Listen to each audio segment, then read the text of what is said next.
പ്രിയമുള്ളവരെ, പലരും എന്നോട് ചോദിച്ചു, ബ്രദറെ, ഈ പ്രാർത്ഥിക്കുന്നതൊക്കെ നടക്കുന്നുണ്ടോ? ഞങ്ങൾ എന്തോരം പ്രാർത്ഥിച്ചിട്ടുണ്ട്, എന്നാൽ പലതും നടക്കുന്നില്ല. അതെന്താ ബ്രദറെ അങ്ങനെ?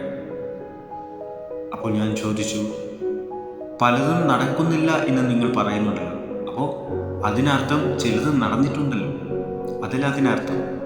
പിന്നെ നമ്മുടെ അപ്പന്മാർക്ക് അറിയാലോ മക്കൾക്ക് എന്ത് വേണം, എന്ത് വേണ്ട, എന്ത് കൊടുത്താലാണ് മക്കൾ നശിപ്പിക്കാതെ ഭദ്രമായി സൂക്ഷിക്കുന്നതെന്നും എന്ത് കൊടുത്താലാണ് നശിപ്പിക്കുന്നതെന്നും അപ്പന് നന്നായിട്ട് അറിയാം. അതുപോലെയാണ് നമ്മുടെ കർത്താവ്.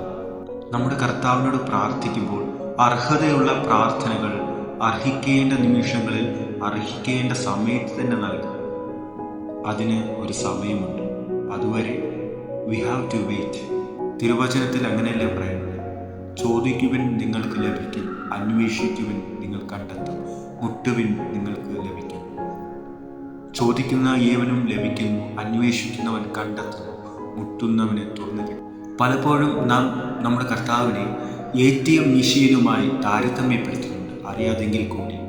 ആവശ്യങ്ങൾക്ക് വേണ്ടി മാത്രം അടുത്തു ചെല്ലുന്ന ഒരു വ്യക്തിയായിട്ട് നമ്മുടെ കർത്താവിനെ മാറ്റി.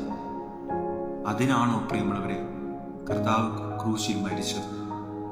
അല്ല, നമ്മെ എല്ലാവരെയും തൻ്റെ നെഞ്ചോട് ചേർത്ത് അണയ്ക്കുവാൻ. അതുകൊണ്ട് ഇനിയെങ്കിലും തിരിച്ചറിയുക, ഏതൊരു പ്രാർത്ഥനയ്ക്കും